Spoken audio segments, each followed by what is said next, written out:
Hello, welcome to the Red Bells Den podcast. We've got absolutely stacks of stuff to talk about from the Arsenal game, the Crystal Palace game as well coming up on Sunday. Obviously, also Ralph Rangnick has entered the club and Carrick has left. So we're talking about that too. But first of all, United Resurgent. What were your thoughts about that Arsenal game? Because I think we can all be quite happy about it. Yeah, I mean, I think my thoughts on it mirror that of our new manager in his press conference today, that it's great to win the match 3-2. It's very entertaining, but it's also highly stressful and not what you want to see in a match that we have to score 3 goals to win the game. I've brought this up under Ollie in previous pods, that the issue this season hasn't been United are struggling to score goals so much as it is that United just need 3 goals to win a game, which is absurd. Against Arsenal, it's a little more understandable than against the likes of Southampton or whatever, but still, I mean, I would be hoping that we could concede 1 or 0 goals in any given match, and it was frustrating to give up to, especially the way that we gave up the first goal. That was unacceptable from David De Gea. He basically, I understand people will say that he was in pain and that he'd been trod on by Fred, but ultimately there was some contact, and then he decided to stay down and play for a foul. If any outfield player does that in the opposite box, we say they dived, and they exaggerated the contact to try to get the referee to blow the whistle. And that's what David De Gea did. He dived in his own box because he didn't know it was Fred. He thought it was an Arsenal player, and he was waiting for the whistle that never came. And we conceded a goal because of it. He could have gotten up and prevented it, arguably, or at least made an effort to prevent it. And it was incredibly frustrating. And then we scored the second goal, and then we immediately gave up basically the same goal at the other end. That was frustrating. So the way I look at it is the game was in 2 portions. Everything kind of in their half was much better. Jadon Sancho has been looking like he's coming into himself. So that was very exciting. But then everything in our half was a little bit of a disaster, and I would hope for better, especially the last 2 matches. We've given away so many corners so quickly. It was a little more understandable against Chelsea. They're the league leaders. Against Arsenal, that shouldn't have been happening. Yeah, 100%. I think the first half I wasn't obviously particularly impressed. I think Ranić said in his press conference after the goal and even before the goal, he sort of lacked the confidence a bit, which sort of makes sense. In the season has been poor, but once they scored the goal, so much better. I think we have to pick out Ronaldo as well. There's plenty of players who played really well. We'll get into Dallo, but a stat about Ronaldo, that on average he completes 14.5 pressures per game. Against Arsenal, that was the most pressures he's completed for United, and it was 27. So someone's had a word with him, always had a word with himself. What was the source for that, Reese? It was definitely a verified account, like Opta or something. It was. I was just checking. Yeah. Different people count the stats differently, but you said the average was around 14. On FBref, the average for Ronaldo's presses per 90 is about 7.2 something, if I remember correctly. Oh. So it was just so different. I wanted to see what the source was, but if it's a verified account, it's probably just different ways of counting. Yeah, I mean, that's it might even be that I'm talking about successful presses and you're talking about presses in general or something. Yeah, presses I don't in know. general. I don't know the fine details of what FBref was counting. I just wanted to point that out for anyone who uses that website like me. Yeah, fair enough. Daniel, what were your sort of general thoughts on that match? In the first half, I didn't think we were good at all. I don't think we were terrible. We were just kind of okay. But Arsenal didn't particularly show anything special either. Like, other than their freak goal, they never really looked like scoring another goal. I'd say on the balance of play in both halves that we deserved the win, and the XG backs that up as well. So yeah, we did deserve the win, but I do agree that with Rangnick that we need more control to not feel like every game could go either way. We need to be able to control games better, and hopefully he can implement that. But yeah, happy with the result because we really needed it. We were starting to move free forward down the table a little bit, and we've stabilised ourselves now, and now we can kick on in the great run of fixtures coming up. Yeah, 100%. Hopefully we can build on it. As you say, obviously with Carrick, his sort of era was really positive, wasn't it? So yeah, Daff, what were your thoughts on the Arsenal game? So they spoke about it on Amazon Prime. By the way, they're really good for hosting sports now. Like, I like the commentary they had. They had Ali McCoist as a co-commentator, and I'm a big fan of his anyway. They said the ref had his whistle to his mouth about to blow, and then seen Smith Rowe shoot, so he couldn't blow it as he shot, right? And it's a fair goal. I'm not gonna go, oh, it shouldn't have counted. No, it's a fair goal. So Darth, I have a question about that. I've seen people make the argument that the referee was about to blow. I'm asking, why was he going to blow? Because the way I'm looking at it is the referee typically stops play if there's a head injury, which it wasn't for De Gea, or if there's a foul, which our own player touched him, so there's no foul either. So what grounds could the referee have stopped play? To me, it seems like he made the right decision to let it play. So the grounds would be goalkeepers are extremely protected, right? We know this. You can stand on a keeper and he'll fall over and the ref will give a foul, right? Unless it's a Manchester United keeper. You have to remember that what was it against Everton that De Gea was fouled last season, and it was a blatant foul and they just didn't give it. Oh no, Sheffield United, where he's being pushed. Yeah. But normally they usually stop for keeper fouls, right? I reckon either VAR has gone in his ear. But that's the keyword: keeper fouls. Somebody has to, from the opposition, has to touch the goalkeeper. The opposition didn't touch the goalkeeper. Fred touched the goalkeeper. That's why I think he's put his wrist, went to blow, and then seen either someone's in his ear when don't blow here. Someone's went to him, don't blow, and if they score, we can view it on VAR. Let them shoot, and if it goes in, then we can view it. If not, then we can, Yeah, it's the same concept as not raising the offside flag, essentially. Yeah, pretty much. It's really similar to he's offside, but I'm not going to raise my flag because if it goes in, they have to view it, and it's offside. It's like Ronaldo against Chelsea, right?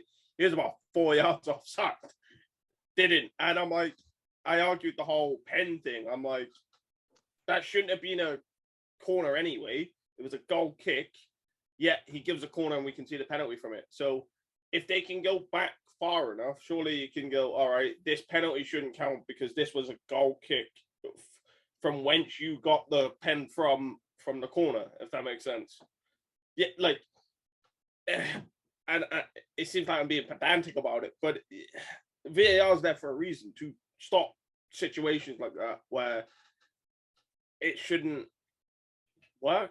I'm really bad at trying to explain it, but I thought overall first half an hour it was cagey. It was a little bit, one of them games where it's cagey. First half an hour they're just feeling each other out, and then from 35 minutes we were, getting bypassed their midfield, their defenders, and we scored from it. And I know everybody's like, oh, Sancho hasn't got an assist, but he's been really important in 2 of our goals last night. Yeah, but I thought we deserved to win overall. Yeah, fair enough. Yeah, me too. Let me give you guys a little bit of a quick stat. So touches in the attacking third, right? Final third. Touches, like how far forward up the pitch we got. If you look at it against Arsenal yesterday, we had 155 touches in the attacking third. In the last 2 league matches under Ollie against Man City and Watford, it was 83 and 81 respectively. We had almost as many touches in the final third last night as we did in the last 2 league games under Ollie, including one against Watford, who you'd think we would be penning into their own penalty area. So it just shows how much of a caretaker or interim to the interim manager bump we had over the last couple of games, that we saw this kind of marked improvement in our ability to get the ball into the final third. Has anybody seen a thing for the average position United had yesterday? I haven't seen anything. I usually see them float about Twitter, but I didn't see anything. I would presume Arsenal were pretty deep and would try to counter. I think Martinelli was their best player. It kind of flipped around, right? Where you had, there were some spells where we were deeper, and especially in the first half, where Arsenal had sustained possession up the pitch. The problem, of course, is Mikel Arteta is Louis van Gaal Jr. So what happens is they'll get the ball, they'll pass it back to the center back, then to the other one, then up to the wing back, and then back to El Neni, and then back to the center back, and they keep doing it over and over. They don't really penetrate at all. The issue is it's kind of similar to our midfield. Asking El Neni and Partey to make a penetrative pass is like asking Scott McTominay and Fred to make a penetrative pass, right? Here's another quick stat for you on the attacking football. Against Man City, shot creating action 7, 15 against Watford. So 22 in those 2 matches. We had 26 against Arsenal yesterday. Something changed, or definitely. Maybe as you said on the last podcast, maybe you just need that release, I guess. Yeah, I mean, you see it all the time with new managers, even when the new managers aren't good. Like Tim Sherwood came into Tottenham, and then from AVB, who I think is a far better coach than Tim Sherwood, and all of a sudden Spurs started playing better because there was a pressure release, not because Tim Sherwood is a better manager than Andre Villas-Boas. Where is he now? Is he unemployed? Villas-Boas, he's about to take the Flamengo job in Brazil. He for a while he did like the Dakar Rally, race car driving. He's managed in France and Russia and England. China. No, he gets to manage Andreas Pereira. Hopefully. He's played well for them other than the final, so you never know. Oh yeah. That mistake he did in the final. The Steven Gerrard moment that he had. That was pretty bad. Yeah. So, what were you guys' man of the match? Obviously, there's a few really good performances. I think Ronaldo, we've mentioned. Sancho was quite good. I mean, Rashford got an assist. I thought he ran the midfield. Was obviously involved in 2 of the goals. Telles and Dalot, which a lot of people were worried about because obviously they're not that good at defending. But they defended quite well, to be fair. I mean, especially Dalot. And they got put. Dad's laughing. I try to remain serious, yeah. But yeah, they got protection from their wingers and from the midfielders, and they helped them out. And I think when we watched the Villarreal game, when Dalot got obviously dominated by Danjuma, to be fair, but he didn't get any help from Greenwood or anyone around him. He was isolated constantly 1v1. And I think when he does get that help, it's so helpful for him. As we saw, and he was great going forward as well, like usual. But yeah, Daff, I can still see you laughing. What were your thoughts on Dalot? I think this might be the first ever time we've ever mentioned how good Dalot is on this podcast. No, while I've been here. Someone other than Reese mentioning Dalot. yeah.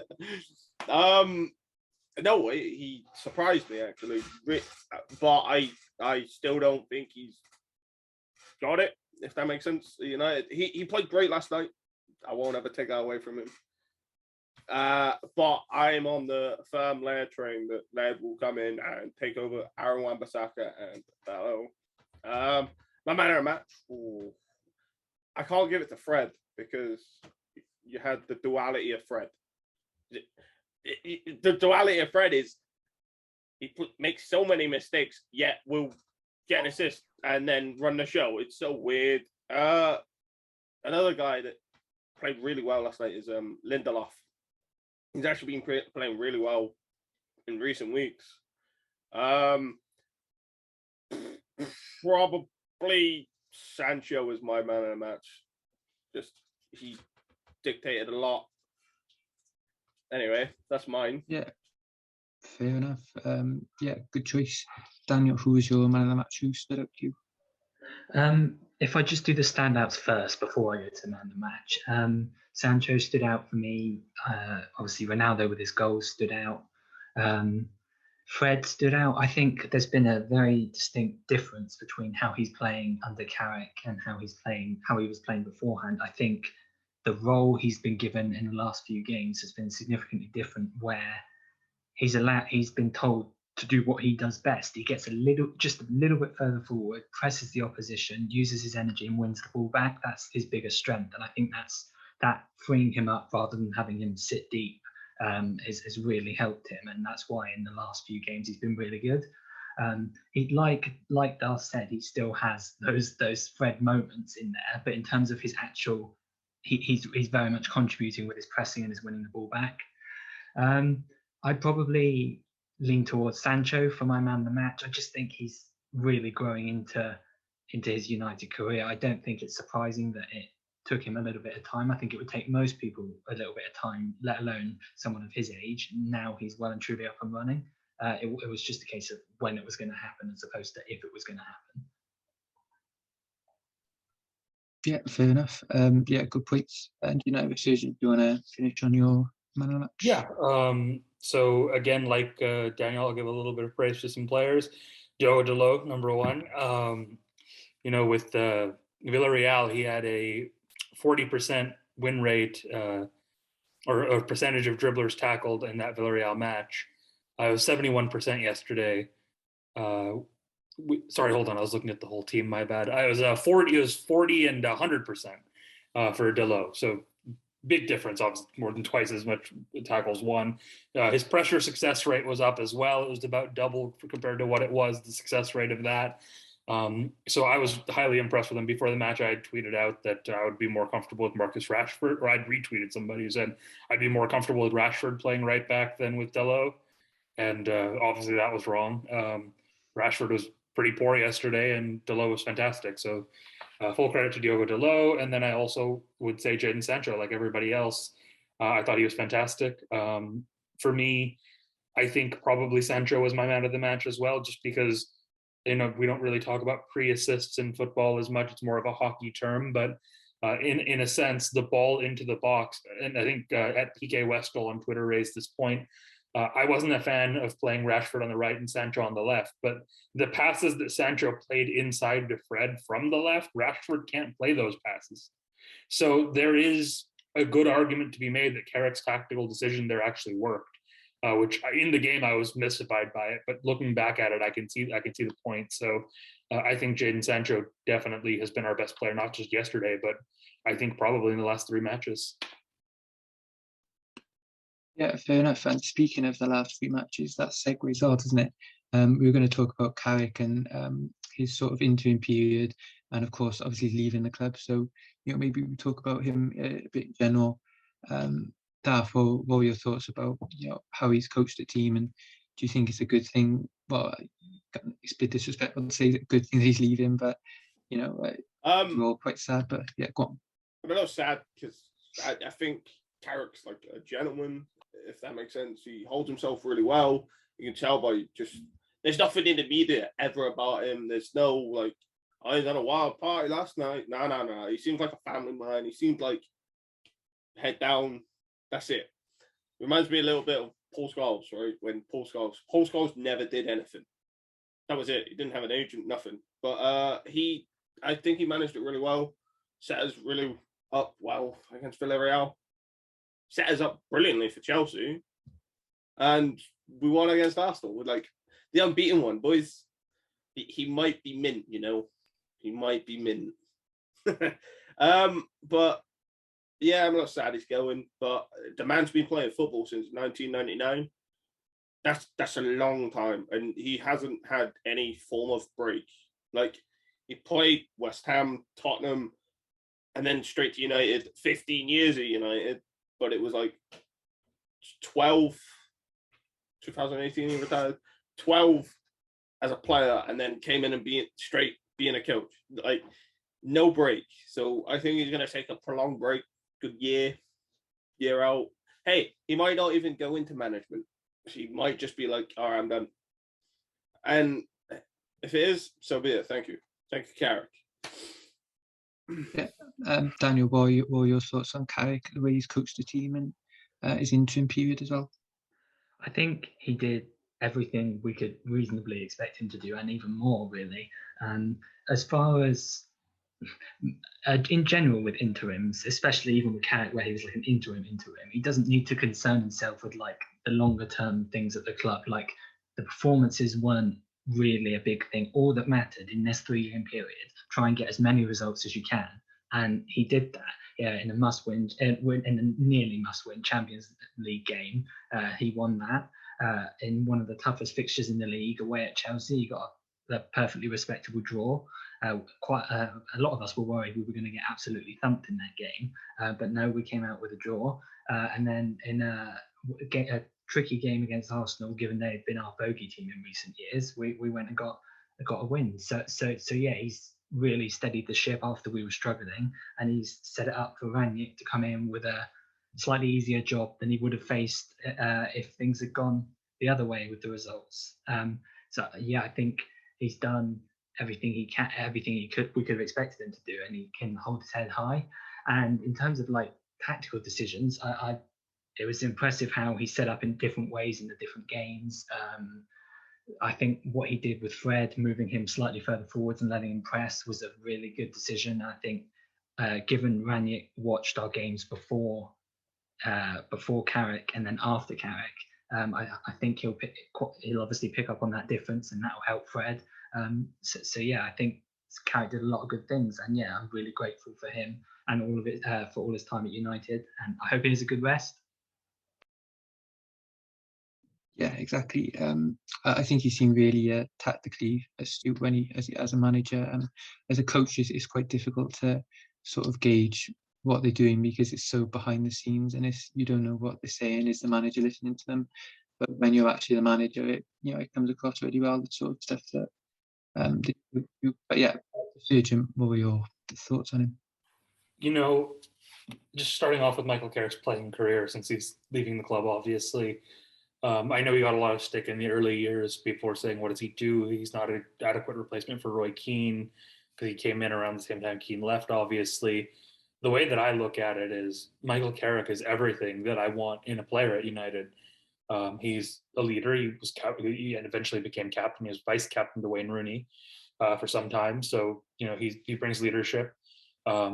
He was never embroiled in any controversies off the pitch, as far as I can remember. He's a relatively quiet guy in his personal life. He was kind of on the straight and narrow, if you want to look at it that way. And he dictated play in a way, and he didn't ask for credit all the time. We didn't hear from Michael Carrick's agent that if Carrick didn't get 400K a week, then he would move to another club. Shout out to Lasalk. So, we just, everything in his playing career was and he was here for 12 years. He's a stabilizing force across multiple managers. So for me, Michael Carrick was everything that you want in a United player. And then as a coach, he came in really difficult circumstances, we have to remember. He came in when Rui Fario left Jose Mourinho after being with him his whole managerial career. And now all of a sudden, Mourinho was without his trusted coaching assistant. And Carrick and McKenna helped fill that void. And Carrick especially, so just coming off of playing was a big transition for him. And then 4 months later, Mourinho gets sacked and Ollie comes in. And now it's an entirely new way of working. Mike Phelan comes back, so you have to adapt to that. And then obviously Ollie goes and becomes the interim manager. So he's a true club legend is what I'm trying to get at in every way that you could possibly think about the word legend here. He's won everything. He's had every role at the club you can possibly have.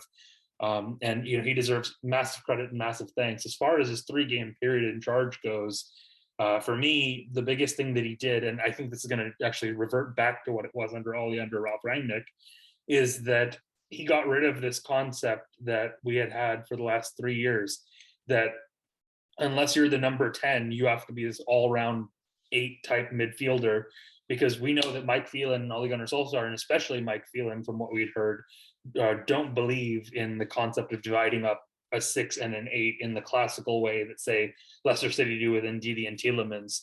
They want all-rounders, which is why the whole McFred thing eventually kind of came from in the beginning. We saw in the last couple of matches that McTominay was sitting deeper, or in the Chelsea match, Matic was sitting deeper, and then you had the other two kind of in more advanced roles. And for me, that was a refreshing change to see. And I think when you're not pressing as aggressively as we hopefully will be under Rangnick, it's highly important that you have that dedicated number 6. So I think that was a big tweak, and it helped get the best out of Fred. And obviously, he got the results that we needed. So in the matches that he played, so I was very satisfied with him tactically. My personal hope was that he'd stick around until the summer, learn off Rangnick for 6 months, and then in June go ahead and join another club as manager in the Championship or whatever. It looks like he's just taking a break right now. I'm still hopeful that he'll go into management. There was an article today, I think, from the Telegraph that said that United view him as a potential future manager. So I hope that he goes in that direction and earns his way back. And by earns his way back, I don't mean that he comes in as an interim at some point and then has a good run and gets the job. I'm hoping he can do what Steven Gerrard has done, where he goes and wins the league in Scotland or something. Then he comes, so start out in the championship, go to Scotland, and then come down, take like an Aston Villa type job, and then eventually earn his way back in 5, 10, 15 years as a more seasoned coach. So that's my hopes for Michael Carrick. And like I said, absolute club legend, wish him nothing but the best. So someone brought up that it's usually midfielders that usually make really good managers. Pep Guardiola for one. Guardiola, Luis Enrique, Zidane. I think Klopp was a midfielder, wasn't he? Yeah. I think there's a reason for that.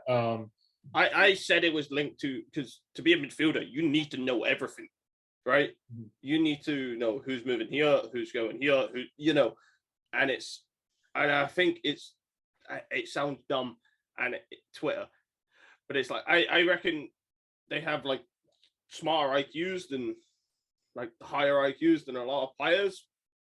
I don't know. Well, maybe you have to, and it's not so much IQ, I think, as it is the fact that as a midfielder, you have to read the game entirely differently, right? If you're, I don't know, we'll take Marcus Rashford, or doesn't really matter, Mohamed Salah, Riyad Mahrez, any of these kind of players, Yarmolenko, it doesn't really matter. You're kind of in your little corner in your role, waiting to receive the ball. And when you do, then you kind of kick into life. So you're essentially in a very far advanced position, whereas in midfield, you have to be aware both to intercept the ball if it comes your way, and you have to be looking at where everyone is on the pitch for passing and things like that. So I think midfield just requires a deeper reading of the game than any other position, except I think maybe center back has a similar requirement, which is why I think we see a lot of center backs going to management as well. But if you look at it, right, wingers, strikers, goalkeepers, you see a lot less of them. Although Nuno Espirito Santo is obviously a goalkeeper who went into management, and apart from it, Spurs has done okay. Yeah. But yeah, I don't know. It's a weird one. Anyway. Yeah, definitely. We should move it on to what a manager coming out of the club and a manager coming into the club. Ralf Rangnick has been announced a few days ago, obviously, as the new manager. So he's going to take control on Sunday of his first game on Friday, which is the day of recording. He's had his first training session and his first press conference. Yeah, Daniel, what are your thoughts on that appointment? Do you think it's a good thing? Yeah, I think once it became clear that we were going for an interim appointment, but so we could get one of our preferred targets in the summer that we couldn't get mid-season, I think it became very clear that Rangnick was the best appointment. I didn't actually think it was possible, and obviously the Ornstein exclusive that broke the report, that broke the news, surprised everybody, because most of us were under the impression that we'd never offer him some kind of board role that he'd need to accept. That he'd need to accept the interim position, which is why he rejected the Chelsea one, because they didn't offer him anything afterwards.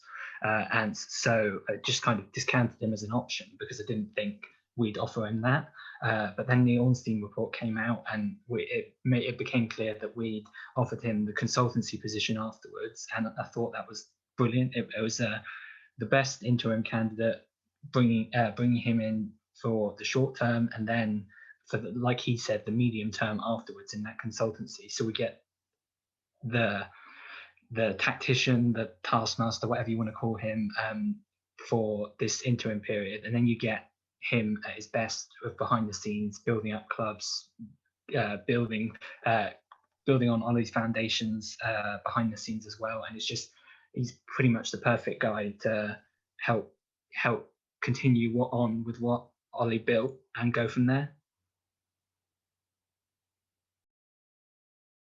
Reese, you're muted. I do that at least once every time, don't I? So what are your thoughts on Rangnick coming in? And do you think he suits us? Yeah, I think it's a how suits us. It's a weird. I agree with it 100% because on that Thursday when it broke, it was all about Poch. Literally Thursday was D-Day for Poch, right? It was the whole, is Poch coming? Did he ask to leave? Did he, that was it. And then out of nowhere, Rangnick comes up and I'm like, oh, that came out of nowhere. What I'm more excited about is him in his consultancy role a lot. I mean, there was an article this morning from The Athletic saying something that he might try and get it full time, even if it's for a year longer. And hey, maybe regarding who's next in line, maybe the manager he wants isn't in the public eye yet, or someone we haven't thought of, like, I don't know, Mark Rose from Dortmund, Jesse Marsch, that Leipzig, Ralph Hasselhüttl. I wouldn't put it past him if he's went, yeah, he's good, or but when he goes in that consultancy role with building up the club, that's when he will thrive. That's when you'll see it even better. I can't wait. Just continuing with what point you just made, his track record of judging managerial talent is unreal. Like if whoever he picks, you're going to have a good amount of faith that they're probably the right choice. Mm-hmm. Yeah, to build on that point from Daniel, he had 3 appointments when he was at RB Leipzig. The first one was Alexander Zorniger. He got them promoted from the 4th division to the 2nd division. And then I think they finished 5th, and Rangnick decided to move him on the next season. And so he ended up resigning early because he didn't like the idea of being a lame duck for 3 months. So again, 2 promotions, though, very good. The next manager they went for Rangnick actually took a year himself. And then he went for Ralph Hasenhüttl, who obviously did quite well. And ended up, the only reason he ended up leaving Leipzig was they had a dispute over a contract where Hasenhüttl wanted a 3 or 4 year deal, and Rangnick wasn't willing to give him that, so he ended up leaving and obviously doing pretty well at Southampton. I remember that in the preseason pod, me, Vin, and Daniel all predicted Southampton to get relegated, and currently they're doing fine. So shows how well Hasenhüttl is doing relative to expectations. And then obviously he took another year himself in charge of the team, and then he brought in Julian Nagelsmann, who ended up being or actually as Rangnick would say in the German pronunciation, Julian Nagelsmann, and he ended up becoming the Bayern Munich manager. And he's obviously doing well there. So fantastic. He also brought Tuchel into the game, who wasn't involved in football at Tuchel all. was a bartender before. Yeah. And then he went, I reckon he sees something in Carrick. Well, we don't know because they barely spoke. Rangnick said. Rangnick probably watched and went, actually, there's something there. You never know. Yeah, I mean, we'll see what ends up happening. Like I said, though, I just hope that the club, or like you guys were saying, I should say, I hope the club trusts Rangnick's judgment on this. Whoever he wants to bring in, no matter how unknown they may seem, just give them the job. Don't go for the big name.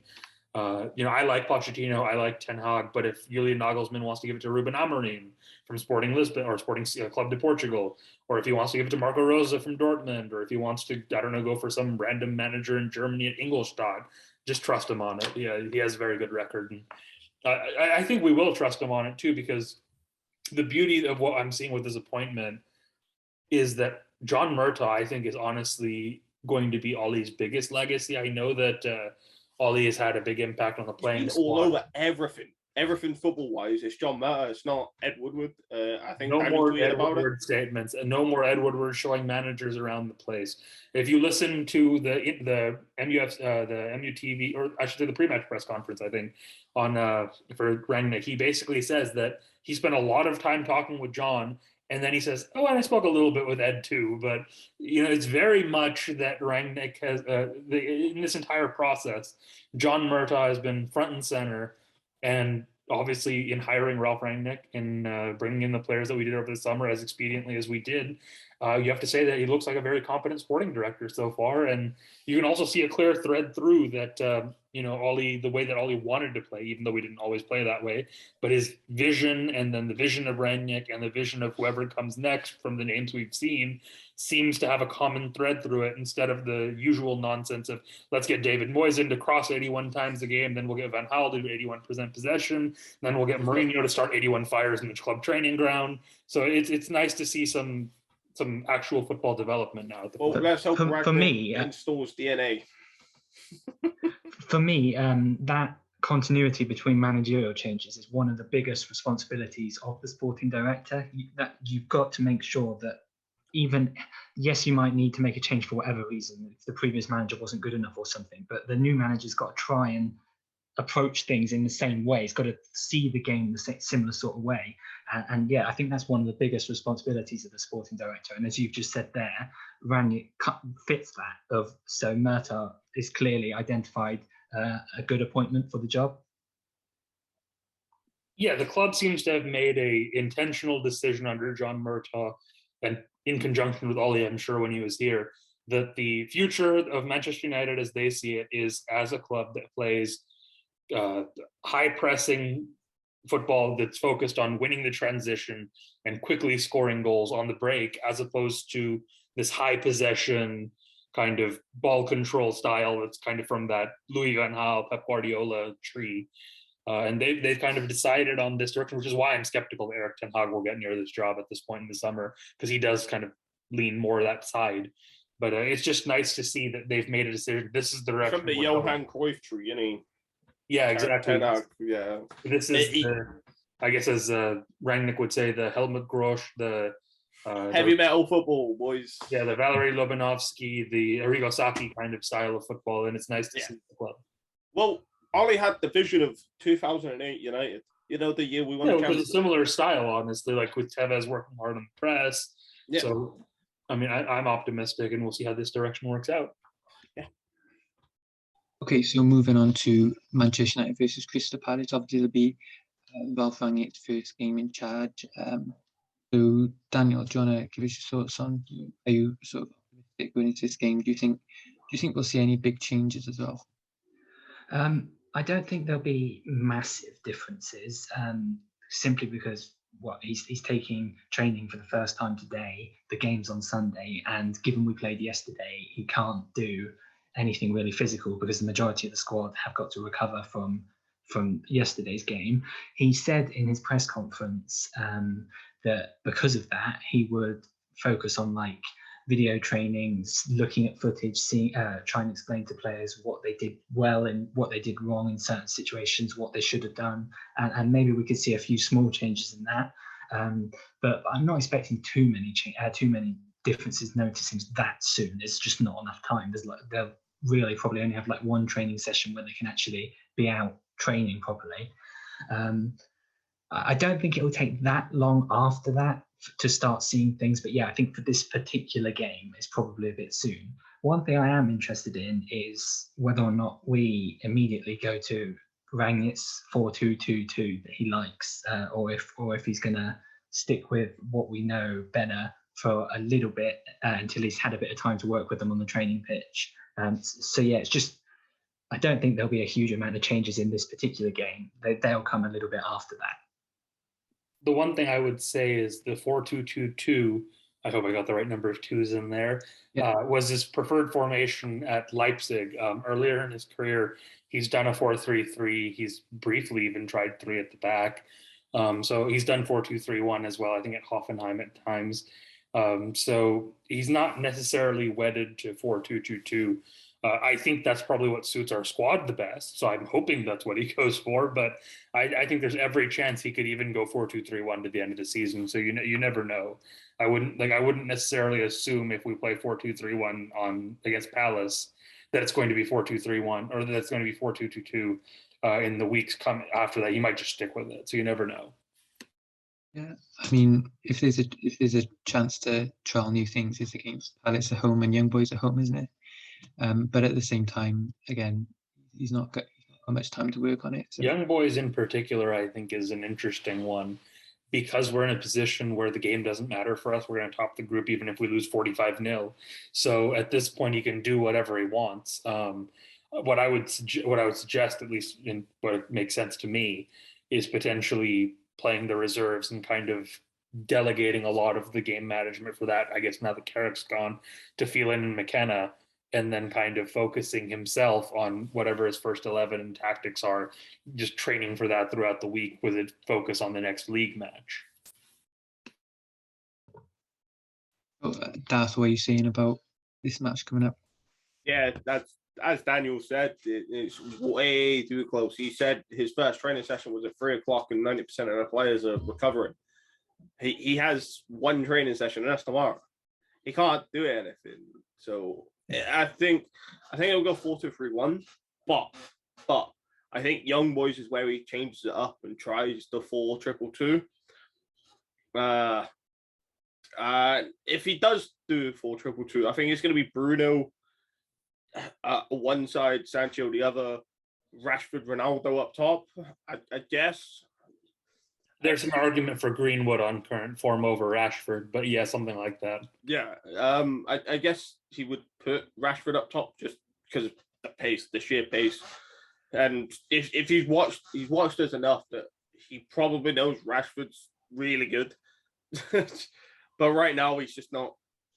Again, it's probably because Rashford hasn't had a preseason, done his shoulder, literally. So, and he's not long back, right? In that 4-2-2-2, I'm quite looking. Even if we don't use it every game, I'm sure we'll use it at some point. I'm quite looking forward to it because I think Bruno and Sancho, as you said, in those half spaces, it sounds brilliant. So yeah, I'm really looking forward to seeing that at some point. Rangnick said he wanted Sancho when he was 17 at Leipzig. So this man is going to build the team around Sancho. At least. I think the two players that we're building around unquestionably under Rangnick and the next manager that's incoming is Bruno Fernandes and Jadon Sancho. They're just two massive investments for the club, obviously, on the one hand. And on the other, they also have the scope to be here for a long period of time.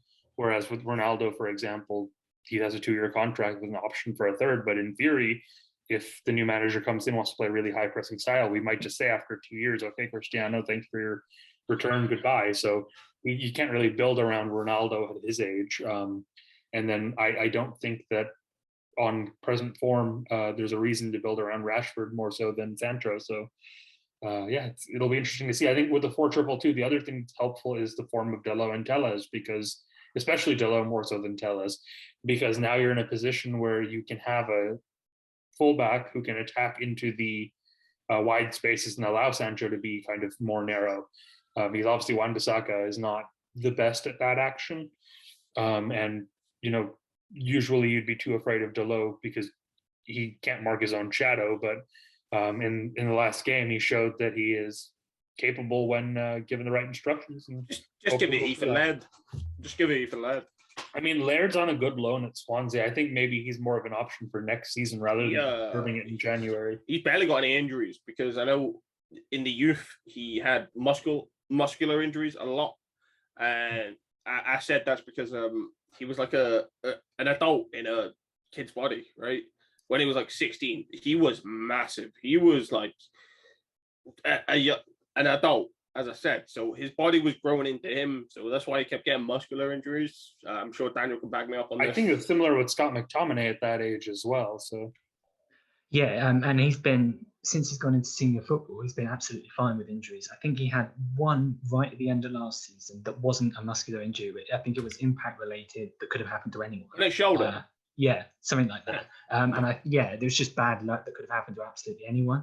I think what also helped, as well as the growing thing you mentioned, was that in senior football, the refs, while the refs aren't that good, they're better than they are in PL2. PL2 refs Jesus. are awful, and I think that helps because he gets more protection. A lot more. Like I've seen Hannibal be like shoved to the floor. He gets borderline assaulted. Yeah. While I was recovering from COVID, I watched the under-21s against Villarreal. The youth game on the same day we beat them. And one of the Villarreal players like basically shoved him to the floor, and the ref was like, that's fine. Yeah, it just they let the opposition get away with basically assaulting Hannibal every game. And that's why he reacts. Like there's an argument that he needs to get used to that. But yeah, I can understand why he does react because he gets targeted so much. I'm surprised Mengi hasn't two-footed someone yet. I was just looking at it right now with Laird. At MK Dons, he had 4 assists in 25 matches, and then another 4 stepping up a division at Swansea already this season. So in that same kind of 6-month time period, because It's the same manager. Same manager. It's manager. So you can kind of Russell. see that, but the division stepped up, right? So from League One to the Championship, and we're able to see that he's able to kind of maintain his attacking output and defensive output. Yeah, I mean, he's been great supposedly this season. I'm very interested to see how he does. Hopefully, it depends on who the manager is next season. I can see him either staying back, because Pochettino doesn't like loaning out promising young players. So if it's Pochettino, I can see him staying at the club. If it's somebody else, I can see him going for a Premier League loan. And then we get Garner as well. Let's go. Anyway, off topic, but yeah. Back on to Palace then. So the 4-3-2. Yeah, that's where this all started. Yeah, that's where we were. So we've that's like we might change formation to that. I think you'll probably stick with the 4-2-3. Maybe you'll try something new against young boys because we're through anyway. But the one thing I will say is there's more of a chance now that he'll change the formation than there was a month ago, or 6 weeks ago. By which I mean, we had been playing 4-2-3-1 under Ollie for like 9 months without changing it.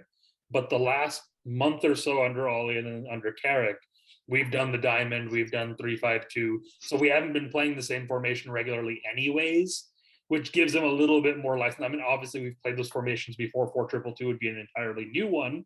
So it's not quite the same thing, but we do have, it's not like the club is used to only one formation right now. We do change from game to game the last 6 weeks or so.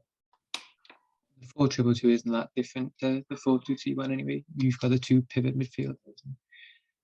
One of the strikers can maybe drop off. But onto lineups. We have to talk about the goalkeeper again. I don't want to jump straight to the back 4. Yeah. I'm going to be upfront about it. Dean Henderson, please drop David De Gea. Ralph, please drop David De Gea. I think that's being a bit harsh because I agree that maybe we're better with Dean Henderson, but I think especially in the last few games and for most of the season, I think he's been really good. But he's been a good shot stopper. I think this is the problem that we're having. There's 2 ways to deal with a fire, right? One is that you can put out the fire. The other is you can stop the fire from being started in the first place. David De Gea has been very good at putting out fires this season. The problem is some of that time, he's the one causing the fire in the first place. So I don't know how much credit to give him for putting out fires that he's starting. If you look at it with Peter Galassi, who was the goalkeeper for Ralf Rangnick when he was managing Leipzig in the 2018-19 season, his last job, he has, I think, 1.2 something defensive actions outside the penalty area per 90. If you look at our goalkeepers, Dean Henderson's like 1.12, and then David De Gea is like 0.3. So if we're looking for someone who plays similarly to the style of goalkeeper that Rangnick used in that season, you want Dean Henderson more so than you want David De Gea. If you're looking for someone who's proactive, will stop crosses, I think better distribution personally, somebody who will come out of the box or come off his line more importantly, rather than be glued to it, you're looking at Dean Henderson. If you're looking at somebody who's on cheaper contract, younger player, more long-term prospects, all of those things say Dean Henderson. For me, I understand that David De Gea has been a very good shot stopper this season. I'm not disputing that. But what I am saying is that I think being a good shot stopper isn't enough to be a modern goalkeeper. You have to be a complete goalkeeper like Jan Oblak, like Alisson, Ederson, Neuer. You have to be kind of that ilk, and David De Gea simply isn't. So I think as we move forward with this high pressing style, if we have a goalkeeper who's stuck to his line and a high line pushing into the opposition's half, people are trying to hit long balls over the top and hit us with pace, and they're going to score every time because David De Gea won't come off his line. So for me, the De Gea era needs to come to an end now for tactical reasons. The game's moved on from his style of goalkeeping. I'm not saying Dean Henderson is the answer. I have a lot of faith in Dean Henderson. I want to give him another season to see what he can do. And if Dean Henderson isn't the answer, sell him and De Gea and bring in somebody else. I'm not saying that Dean Henderson is definitely going to be our goalkeeper for the next 5 years. What I'm saying is I think the style of goalkeeper that David De Gea is not suited to Rangnick's football. It's not suited to whoever Rangnick will want to bring in's football. And it's time for us to accept that and let his contract do what it's doing and just move on, try Henderson. You have to try something new. Try Henderson, and if it doesn't work, buy somebody else. But David De Gea's time, in my opinion, is over. One of the counterpoints that people in general say is that you can't drop De Gea in the shot-stopping form that he's in. But I think Rangnick has the perfect excuse to counter that. Of it's very common when a new manager comes in, even an interim manager, that everybody gets a clean slate. So if everyone starts on an even keel. So to a certain extent, De Gea's form this season for Rangnick doesn't really matter. He should be able to just pick who he thinks is the best fit for the job. And I think so. He's got a very reasonable excuse that if he wants to pick Henderson, he can do it. Yeah, that's fair. Fair enough. Yeah. Yeah. So, generally in terms of Sorry, the Reece, lineup. just one thing real quick on Yeah. the David De Gea thing. If we're looking at save percentage, I know people love talking about David De Gea. He makes so many amazing saves, right? Edouard Mendy has a 90% save percentage, which is insane this season. And then Ramsdale is at 81%. Jose Sa is at 82%. So you've got these very high. Alisson and Ederson are around 70. And then David De Gea is at 65%, which puts him at number 15 of all qualified goalkeepers on FBref in the Premier League this season in terms of his save percentage. I understand. You know who else is? The two goalkeepers around David De Gea are for save percentage? Alvaro Fernandez and Carl Darlow, i.e. the backup goalkeepers for Brentford and Newcastle United. I save percentage isn't perfect, to be fair. I want to know where is it Robert Sanchez for Brighton is? 75.6%, fourth best in the league. I think he's brilliant.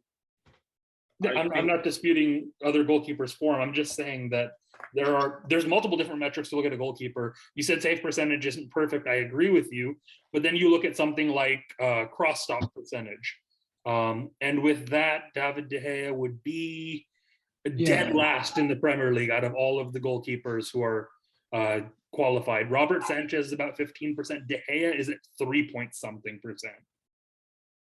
There's multiple metrics by which De Gea has been a bottom half goalkeeper in the Premier League this season. There's been some amazing saves, don't get me wrong. And his post-shot expected goals minus goals allowed, which is one of the better metrics, is actually quite decent still. But a lot of the underlying show that David De Gea, despite some of that renaissance that we're seeing, is not the best goalkeeper in the world. He's not the best goalkeeper in Manchester. He's not in the top 5 goalkeepers in the Premier League. And that's the level we should be aspiring to. So let's see what we have with Henderson. And if it doesn't work out, buy somebody else. But I think De Gea's time is over, is all I'm trying to say. Fair enough. Okay, so Daph, what are your thoughts on well, maybe just quickly talk about what goalkeeper you pick, and do you think I've you would do? I've been calling for a while that it should be Henderson. Like, you could go, he's in great shot stopping form, but as Resurgent just said there, the stats line up to go, well, maybe we should give Henderson a chance, and it was probably going to be number 1 if he didn't get long COVID. Is that what it's called? He probably was going to be number 1, but then there was a chance where we could have rotated it, and Ollie didn't when he was here. So this is a fresh start for everybody.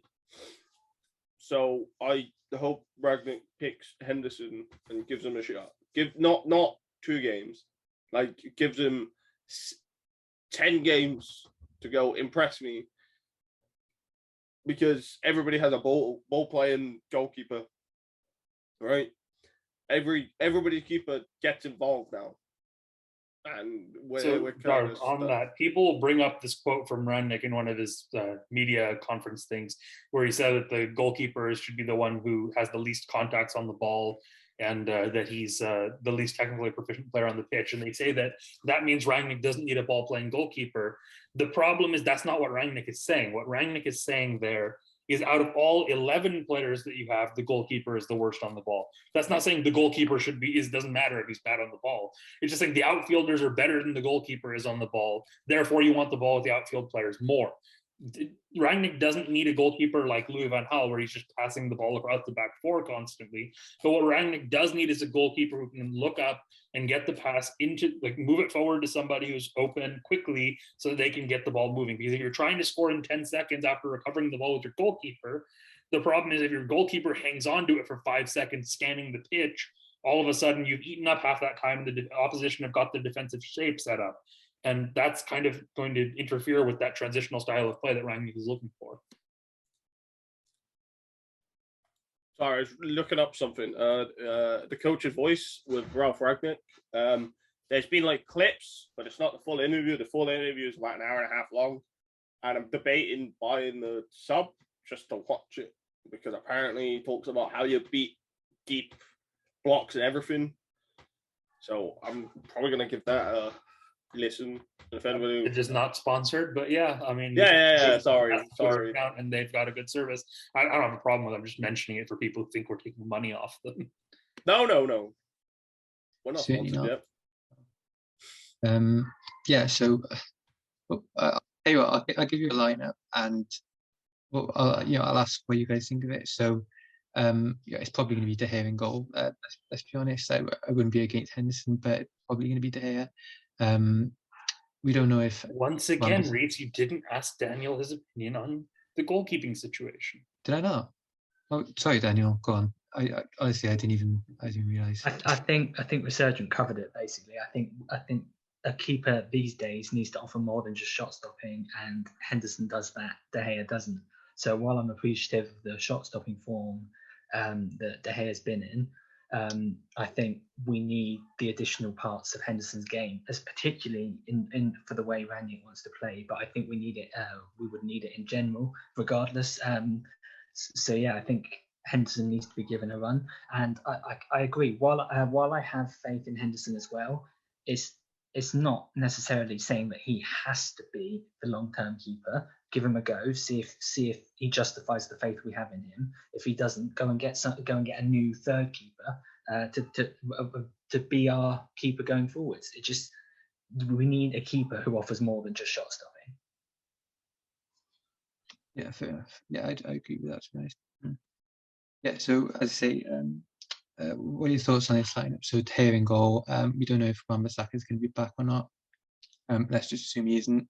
It's going to be Dalot. So Telles left back, Maguire, Lindelof, McTominay and Fred, Bruno Fernandes, Sancho, Rashford, and Ronaldo. I think there's a good chance we see that, but it could be something else as well.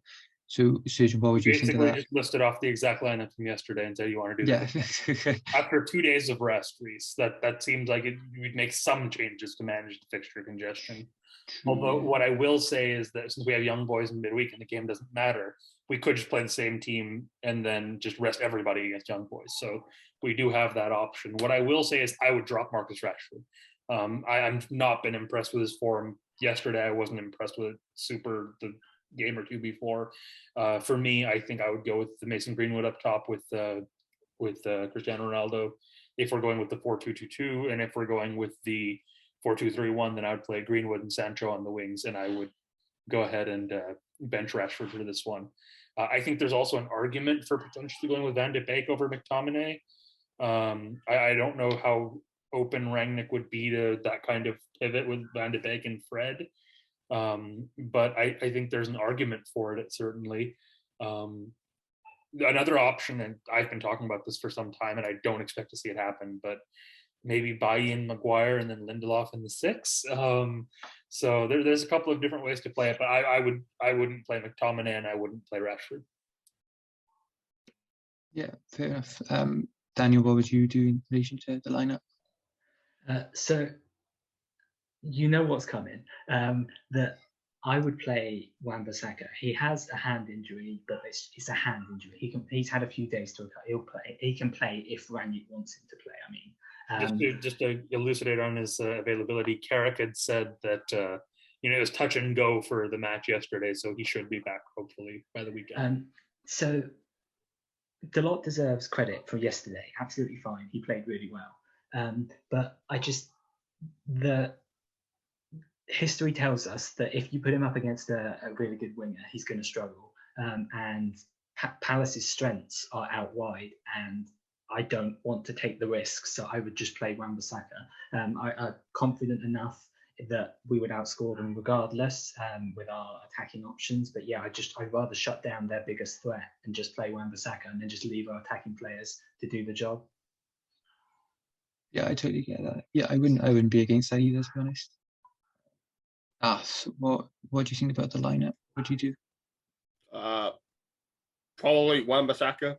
Again, I agree with Daniel from what I heard.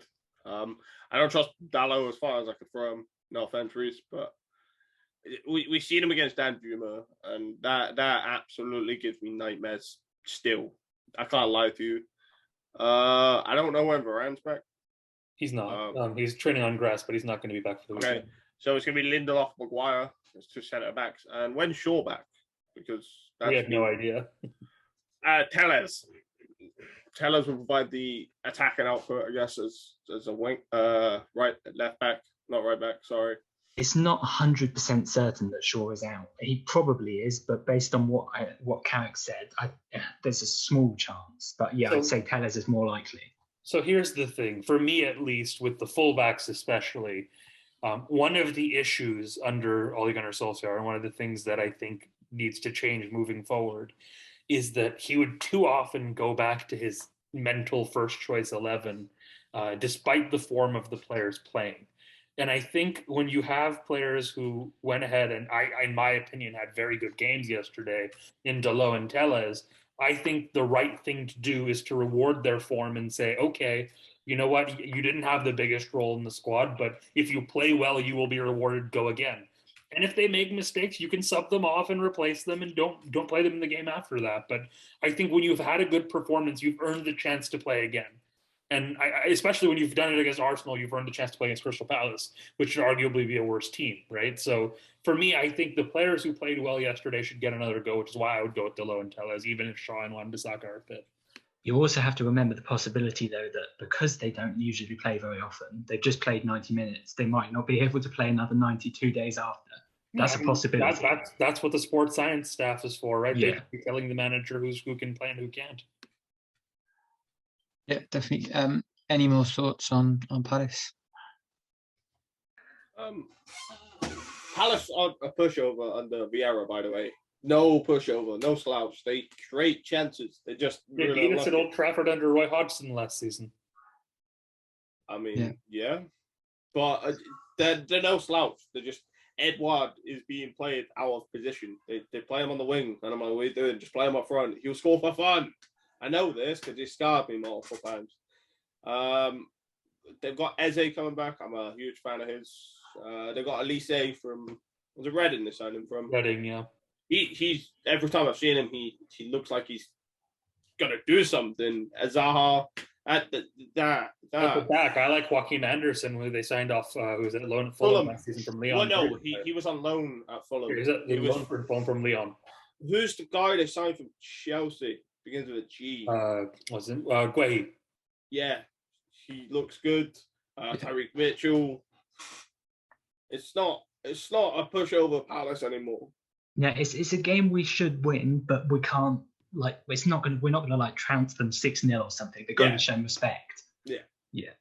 The one thing that I can say that might play a little bit in our favor potentially is the fact that United players are more used to playing every 3-4 days with the Champions League than Palace's players are, obviously, given that they don't play in European competition. Also, we have more squad depth to rotate if they aren't ready to play so often, whereas Palace will have to throw the same players out there and they'll fatigue as the game goes on. So I think our squad depth will maybe mean that late in the second half, if we're tied 1-1, we have a good chance of getting a winner. Who did they play? Did they play Tuesday? Yeah, they did. They played Leeds and lost 1-0. Yeah, the good thing is they played Leeds, which means it was a very intense game. Obviously, every time you play Leeds, you have to work really hard. This is the way that their team is set up. So that'll have been pretty draining for them. Mm-hmm. Yeah, good points. We ended there. I don't think it's anything else. Predictions. Oh yes, prediction. I'll go with 2-0 Man United.